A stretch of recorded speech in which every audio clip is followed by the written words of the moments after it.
Hi friends, welcome back to our channel. ఈరోజు Wednesday season 2 episode 2ని explain చేస్తున్నాను.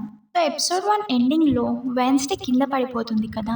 ఇప్పుడు తను లేచి చూస్తే వాళ్ళ మదర్ దగ్గర ఉంటుంది. సో వాళ్ళ మదర్ పెట్రీషియా వెన్స్డేతో అంటుంది, నీ పవర్స్ని కూడా నువ్వు మెల్లిమెల్లిగా కంట్రోల్ చేయలేకపోతున్నావు. నువ్వు కూడా సేమ్ నా సిస్టర్ ఒఫేలియా లాగే నీ పవర్స్ని కంట్రోల్ చేయలేకపోతున్నావు. నేను నా సిస్టర్ లాగా నిన్ను పోగొట్టుకోలేను. నీకు వచ్చిన పవర్స్ నీకు ఒక గిఫ్ట్ లాంటివి. దాన్ని నువ్వు జాగ్రత్తగా చూసుకోవాలి. అంతేగాని ఒక వెపన్ లాగా వాడకూడదు అని అంటుంది. కానీ వెన్స్డే మాత్రం పెట్రీషియా ఎంత చెప్పినా కానీ అస్సలు వినదు. సో పెట్రీషియా అంటుంది, నీ దగ్గర ఉన్న గూడి యాడమ్స్కి సంబంధించిన బుక్ని నాకు ఇచ్చే. కానీ వెన్స్డే మాత్రం ఆ బుక్ నాది, నేను ఎవ్వరికి ఇవ్వను అని చెప్పి అక్కడ నుండి వెళ్ళిపోతుంది. తర్వాత వెన్స్డే ఇంకా తేన్ ఇద్దరు వెళ్తూ ఉన్నప్పుడు వెన్స్డే ఆలోచిస్తూ ఉంటుంది. జేవియర్ వేసిన ఆ కాకి పెయింటింగ్లో నా గురించి ఎందుకు చెప్పాడు అని. ఇది మొత్తం తెలియాలంటే తను పోలీస్ ఆఫీసర్ గాల్పిన్ దగ్గరికి వెళ్ళాలి. కానీ వెన్స్డే గాల్పిన్ వాళ్ళ ఇంటికి వెళ్ళి చూసేసరికి ఆల్రెడీ గాల్పిన్ దారుణంగా చనిపోయి ఉంటాడు. గాల్పిన్ డెడ్ బాడీని చూస్తే ఆ కాకులే అతన్ని చంపాయి అన్నట్టుగా తెలుస్తుంది. వెన్స్డే షాక్ అయ్యి అక్కడున్న ఆధారాల కోసం వెతుకుతూ ఉంటుంది. అక్కడ ఎవిడెన్స్ ఏం దొరకకపోవడంతో చనిపోయిన గాల్పిన్ పై చెయ్యి పెట్టి తన్ని ఎవరు చంపారో సైకిక్ విజన్స్ లో చూడాలి అని అనుకుంటుంది. కానీ తన పవర్స్ అస్సలు పనిచేయవు. అంతలో పోలీసులు అక్కడికి వచ్చి వెన్స్డేని చూసి తనే అతన్ని చంపిందేమో అనుకొని తన్ని పోలీస్ స్టేషన్కి తీసుకెళ్లి ఎంక్వైరీ చేస్తూ ఉంటారు. అప్పుడే అక్కడున్న పోలీస్ ఆఫీసర్ అడుగుతుంది గాల్పిన్ని ఎవరు చంపారు అని. దానికి వెన్స్డే టైలర్కి వాళ్ళ నాన్న గాల్పిన్ అంటే అస్సలు పడదు. అందరికీ తెలుసు టైలరే గాల్పిన్ని చంపేశాడేమో అని అంటుంది. దానికి పోలీస్ ఆఫీసర్, జోకులు చేయకు, టైలర్ ఇప్పుడు టైట్ సెక్యూరిటీలో బందీగా ఉన్నాడు. అంత సెక్యూరిటీని దాటుకొని వచ్చి వాళ్ళ నాన్నని చంపి ఎలా వెళ్తాడు అని అంటుంది. అప్పుడే పోలీస్ ఆఫీసర్ గాల్పిన్కి సంబంధించిన ఫోన్ మిస్ అయ్యింది. ఆ ఫోన్ నీ దగ్గర ఏమైనా ఉందా అని అడుగుతుంది. కానీ వెన్స్డే మాత్రం ఎలాంటి ఆన్సర్ ఇవ్వదు. అప్పుడే అక్కడికి వెన్స్డే వాళ్ళ ఫాదర్ అక్కడికి వస్తారు. అయితే ఇప్పుడు వెన్స్డే వాళ్ళ ఫాదర్ లాగా కాకుండా ఒక లాయర్ లాగా వచ్చి ఆ పోలీస్ ఆఫీసర్కి బెయిల్ పేపర్స్ని ఇచ్చి కోర్ట్ ఆర్డర్ లేకుండా నా కూతుర్ని మీరు ఇంటరాగేట్ చేయలేరు అని చెప్పి వెన్స్డేని అక్కడ నుండి తీసుకొని వెళ్ళిపోతాడు. నా కార్లో వెళ్తున్నప్పుడే వాళ్ళ నాన్న ఒక విషయాన్ని వెన్స్డేకి చెప్తాడు. మేము ఇప్పుడు ఈ స్కూల్లోనే ఉండబోతున్నామని. ఆ విషయాన్ని విని వెన్స్డే చాలా ఫీల్ అవుతుంది. ఎందుకంటే వాళ్ళ పేరెంట్స్ అక్కడ ఉంటే తన్ని ఏం చేయనివ్వరు అని. వాళ్ళమ్మ తన చుట్టే ఉంటుంది కాబట్టి తను ఎలాంటి పని చేయనివ్వదు అని అనుకుంటుంది. అప్పుడే వెన్స్డే వాళ్ళ పిన్ని ఒఫీలియా గురించి వాళ్ళ ఫాదర్ని అడుగుతుంది.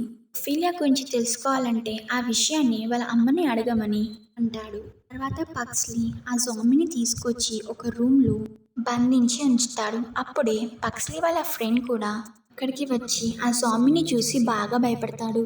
ఇంకో సైడ్ వెన్స్డే తన రూమ్కి వచ్చి తన పవర్స్ ఎందుకు పని చేయట్లేదు అని ఆలోచిస్తూ ఉంటుంది. అలా మళ్ళీ తను కోడి బుక్ని తీసుకోవడానికి రూమ్ని ఓపెన్ చేస్తుంది. అలా రూమ్ డోర్ ఓపెన్ చేయగానే ఈనెట్ చనిపోయి ఉన్నట్టుగా కనిపిస్తుంది. చనిపోయిన ఈనెట్ని చూసి వెన్స్డే చాలా షాక్ అవుతుంది.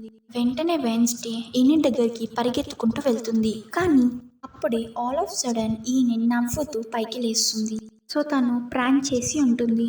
అప్పుడు వెన్స్డే ఇలాంటి ప్రాంక్స్ నా దగ్గర చెయ్యకు, లేదంటే నిజంగానే చంపేస్తానని అంటుంది. దానికి ఈనెట్ ఈరోజు ప్రాంక్ చేస్తే తప్పేముంది, కొంచెం ఈ రోజైనా నవ్వు అని రూమ్లోకి వస్తూ తన బెడ్ పై పెట్టిన ఆ ఐబాల్ గురించి వెన్స్డేకి చెప్తుంది. ఆ బెడ్ పైన నువ్వే ఐబాల్ పెట్టావు కదా నన్ను ప్రాంక్ చేయడానికి అని అంటుంది వెన్స్డేతో. దానికి వెన్స్డే నేనెప్పుడు పెట్టాను, నేనే ఐబాల్ పెట్టలేదని అంటుంది. అప్పుడే వెన్స్డే అనుకుంటుంది ఈ పని కూడా నన్ను ఫాలో చేసేవాడే చేస్తున్నాడు అని. అలా వీళ్ళు మాట్లాడుతూ ఉన్నప్పుడే సడన్ గా వీళ్ళని ఫాలో అవుతున్న అతని దగ్గర నుండి వీళ్ళకి కాల్ వస్తుంది. ఆ కాల్ని ఆన్సర్ చేయగానే సడన్ గా వీళ్ళకి గాల్పిన్ వాయిస్ వినిపిస్తుంది. ఆ వాయిస్ ని వినగానే ఈయనకి అర్థం అవుతుంది వెన్స్డే మళ్ళీ ఒక కేసులో ఇరుక్కుపోయిందని. అప్పుడే వెన్స్డే ఈయనతో అంటుంది, నేను అన్ని కనిపెట్టే వరకు నువ్వు ఈ రూమ్లోనే ఉండు, లేకపోతే చాలా పెద్ద ప్రమాదం జరగబోతుంది అని అంటుంది. ఇప్పుడే వెన్స్డే ఆ ఐబాల్ని పట్టుకొని మళ్ళీ తన సైకిక్ పవర్ని యూజ్ చేసి ఆ ఐబాల్ ఎవరితో తెలుసుకోవాలని ట్రై చేస్తుంది. కానీ నా పవర్స్ మాత్రం అస్సలు పనిచేయవు. ఇక తర్వాత ఏజాక్స్ ఈనెట్ని చూస్తూ ఉంటాడు. ఈనెట్ ఇప్పుడు బ్రూనోతో క్లోజ్గా ఉంటుంది. అప్పుడే అప్పుడే బ్రూనో ఇంకా పక్స్లీ అక్కడికి వచ్చి ఈనిట్తో క్లోజ్గా ఉంటున్న అతనిపై రివెంజ్ తీసుకుంటావా అని జాక్స్కి హెల్ప్ చేస్తారు. అలా అందరూ ఆ రోజు ప్రాంక్ డేని ఎంజాయ్ చేస్తూ ఒకరిపై ఒకరు ప్రాంక్ చేసుకుంటూ ఉంటారు. ఇక వెన్స్డే ప్రిన్సిపల్ డాట్ని అలాగే ఇంకొక టీచర్ని కలవడానికి వెళ్తుంది. అప్పుడే వెన్స్డే ఆ టీచర్ని అడుగుతుంది, కాకుల్ని కంట్రోల్ చేసేవాళ్ళు మన అకాడమీలో ఎవరైనా ఉన్నారా అని. దానికి వాళ్ళ టీచర్ అలా కంట్రోల్ చేసే వాళ్ళని ఏవియన్స్ అంటారు. కానీ ఏవియన్స్ కొన్ని సంవత్సరాలుగా ఈ అకాడమీలో ఎవ్వరూ లేరు అని చెప్తాడు. తర్వాత బియాంకా మోట్రిషియా దగ్గరికి వెళ్ళి ఫండ్ రేసింగ్ కమిటీ గురించి మాట్లాడుతూ ఉంటుంది. ఆ టైంలోనే వీళ్ళిద్దరూ వెన్స్డే గురించి మాట్లాడుకుంటూ ఉంటారు. ఆల్సో మోటిషియా వాళ్ళ మదర్ గురించి కూడా మాట్లాడుకుంటూ ఉంటారు. ఇప్పుడే బియాంకా అంటుంది, మీ మదర్ని అడిగి ఈ స్కూల్కి డొనేషన్ ఇప్పించమని. కానీ మోటిషియా మాత్రం ముఖం మీదే నేను మా అమ్మతో అస్సలు మాట్లాడను, తనకి కాల్ కూడా చెయ్యను అని అంటుంది. తర్వాత వెన్స్డే ఆ స్కూల్ నుండి బయటికి వెళ్ళాలి అని అనుకుంటుంది. కానీ తను డైరెక్ట్గా వెళ్ళలేదు కాబట్టి ఈయన డ్రైవింగ్ లైసెన్స్ని దొంగిలించి అక్కడి నుండి బయటికి వస్తుంది. తను విల్లో హిల్కి వెళ్ళాలి అనుకుంటుంది కాబట్టి దారిలోనే తనకి ఈయన డ్రైవింగ్ నేర్చుకోవడానికి అపాయింట్ చేసుకున్న అతన్ని బెదిరించి ఫాస్ట్గా డ్రైవ్ చేసి విల్లో హిల్కి రీచ్ అవుతుంది. అలా వెన్స్డే విల్లో హిల్కి రీచ్ అయిన తర్వాత ఇక్కడ ఉన్న డాక్టర్ ఫెర్బిన్ని కలుస్తుంది. ఈ డాక్టర్ టైలర్కి సంబంధించిన సైకియాట్రిస్ట్ అయి ఉంటుంది. అయితే ఇక్కడ ఫెర్బిన్కి ముందే తెలుసు వెన్స్డే ఏదో ఒక రోజు అక్కడికి వస్తుందని. ఎందుకంటే టైలర్ వీళ్ళకి అస్సలు కోఆపరేట్ చేయడు. అందుకే వెన్స్డేని ఇప్పుడు టైలర్ దగ్గరికి పంపిస్తారు. వెన్స్డేని చూడగానే టైలర్కి బాగా కోపం వస్తుంది. ఈ జైలు చాలా స్ట్రిక్ట్గా ఉంది, లేకపోతే నేను తప్పించుకొని వచ్చి నేను చంపేవాడిని అని అంటాడు. దానికి వెన్స్డే నీకు ఇలాంటి ప్లేసే కరెక్ట్ అని అంటుంది. అలాగే వాళ్ళ ఫాదర్ చనిపోయిన విషయం కూడా అతనికి చెప్తుంది. దాన్ని విని టైలర్ షాక్ అయ్యి వెన్స్డేతో అంటాడు, ఇప్పుడు ఇదంతా ఎవరైతే చేస్తున్నారో తప్పకుండా నిన్ను చంపడానికి వస్తారు అని అంటాడు. తర్వాత స్కూల్లో యూజిన్ పక్స్లీ దగ్గరికి వచ్చి నువ్వు తీసుకొచ్చిన జాంబీ ఎక్కడికో తప్పించుకుంది అని అంటాడు. తర్వాత ఈయన తన ఫ్రెండ్ని తీసుకొని రూమ్లోకి వస్తుంది.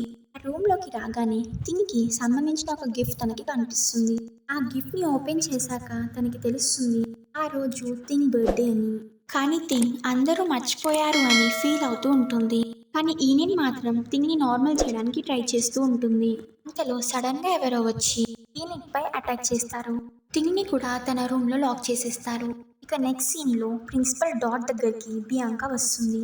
బియాంకాని చూడగానే ప్రిన్సిపల్ అంటాడు, నువ్వు ఏదైనా చెయ్యి, ఈ పవర్స్ని యూజ్ చేసైనా సరే మోటిషియా నుంచి వాళ్ళ అమ్మకి కాల్ చేసి ఈ స్కూల్ కోసం డొనేషన్ని అడిగేలా చెయ్యని అంటాడు. కానీ అలా చేయడం బియాంకాకి ఇష్టం ఉండదు. అందుకే తన పవర్స్ని ప్రిన్సిపల్ పైన యూజ్ చేసి అతని మనస్సుని మార్చాలని అనుకుంటుంది. కానీ బియాంకా పవర్స్ ప్రిన్సిపల్ పైన పనిచేయవు. ఇప్పుడే ప్రిన్సిపల్ డాట్ అంటాడు, నా దగ్గర రిలే ఉంది, ఇది ఉన్నంత వరకు నీ పవర్స్ నా పైన అస్సలు పనిచేయవు, నేను చెప్పింది మాత్రమే నువ్వు చేయాలి అని అంటాడు. తర్వాత ఈవినింగ్ వెన్స్డే రూమ్కి రాగానే థింగ్ లాక్ చేసి ఉండడం కనిపిస్తాడు. వెంటనే తనని బయటకు తీసి అడిగితే థింగ్ ఎవరో ఈనిట్ని అండ్ బ్రూనోని కిడ్నాప్ చేశారు అని చెప్తుంది. అలా ఈనిట్ కోసం కంగారుగా వెన్స్డే వెళ్తూ ఉన్నప్పుడే తనకి కాల్ వస్తుంది. ఆ కాల్ని లిఫ్ట్ చేయగానే తనని ఫాలో చేస్తున్న వాడే మాట్లాడతాడు, నీకు 30 minutes టైం మాత్రమే ఉంది, నువ్వు వచ్చి నీ ఫ్రెండ్ని కాపాడుకో, లేదంటే తను చనిపోతుందని అంటాడు. అప్పుడే తనని ఫాలో చేస్తున్న అతని నుండి తనకి లెటర్ వస్తుంది. ఆ లెటర్ని చదివి ఈనిట్ని అండ్ బ్రూనోని ఎక్కడ బంధించారో కనిపెట్టాల్సి వస్తుంది. అలా తన ఫ్రెండ్ని కాపాడడం కోసం వెన్స్డే వెళ్తూ ఉంటే సడన్గా తన ముందుకి తన మ్యూజిక్ టీచర్ వస్తుంది. అయితే క్యాప్రీ రాబోతున్న గాలా ఆర్కెస్ట్రాలో నువ్వు కూడా జాయిన్ అవ్వాలి అని అంటుంది. కానీ వెన్స్డే నేను రాను అని అంటుంది. కానీ క్యాప్రీ మాత్రం వెన్స్డేని కన్విన్స్ చేయడానికి చూస్తుంది. ఇలా వాళ్ళు మాట్లాడుకుంటూ ఉన్నప్పుడే వెన్స్డేకి వాళ్ళ మాటల్లోనే ఒక క్లూ దొరుకుతుంది. లేట్ చేయకుండా ఆ క్లూ ఆధారంగా ఈనిట్ని వెతకడానికి వెళ్తుంది. అక్కడ ఒక మిస్టరీ డోర్ ఓపెన్ అవుతుంది. లోపలికి వెళ్ళి చూస్తే అక్కడ ఈనిట్ని అలాగే బ్రూనోని బంధించి ఉంచుతారు. అలా వెన్స్డేని చూడగానే ఈనిట్ కూడా అనుకుంటుంది, వెన్స్డే ఈ స్కూల్కి వచ్చినప్పటి నుండి ఎవరో తన్ని ఫాలో చేస్తూ కొన్ని స్ట్రేంజ్ థింగ్స్ చేస్తూ ఉన్నారు, అందులో భాగంగానే నన్ను కిడ్నాప్ చేశారు అని అనుకుంటుంది. కానీ వెన్స్డేని మాత్రం తను అస్సలు అనుమానించదు. ఇప్పుడే ఈనెడ్ ఇంకా బ్రూనో ఒకరికొకరు విడిపించుకోవడానికి ట్రై చేస్తారు, కానీ వాళ్ళు కింద పడిపోతారు. అలా కింద పడ్డప్పుడు వాళ్ళు ఒకరినొకరు కిస్ చేసుకుంటారు. ఇక్కడ సింపుల్ గా వాళ్ళని సేవ్ చేసే వీలు లేకుండా కొన్ని పజిల్స్ లాంటి దాన్ని ఏర్పాటు చేసి ఉంటారు.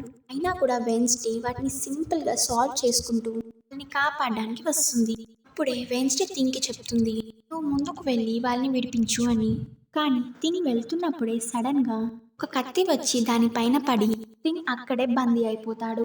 సో ఇక్కడ థింగ్ కూడా వాళ్ళని కాపాడలేకపోయాడు కాబట్టి సడన్ గా పైన ఉన్న కత్తులు అన్నీ వీళ్ళ మీదికి వస్తూ ఉంటాయి.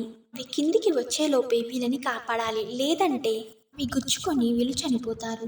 ఇప్పుడే వెన్స్డే తెలివిగా ఆలోచించి ఆ మిషన్ దగ్గరకు వెళ్ళి అక్కడున్న పజిల్ని సాల్వ్ చేసి ఆ మిషన్ని ఆపుతుంది. దాంతో ఆ కత్తులు కూడా వీళ్ళ దగ్గర వరకు వచ్చి ఆగిపోతాయి. అలా ఈనెట్ బ్రూనోతో పాటు థింగ్ కూడా బ్రతికిపోతారు. ఇంత తెలివితో వెన్స్డే వాళ్ళని కాపాడడం చూసి సడన్ గా తన ముందుకు ఇంతవరకు ఫాలో అవుతున్న అమ్మాయి బయటికి వస్తుంది. ఈ అమ్మాయి ఇంకెవరో కాదు, వెన్స్డేకి పెద్ద ఫ్యాన్ అయి ఉంటుంది.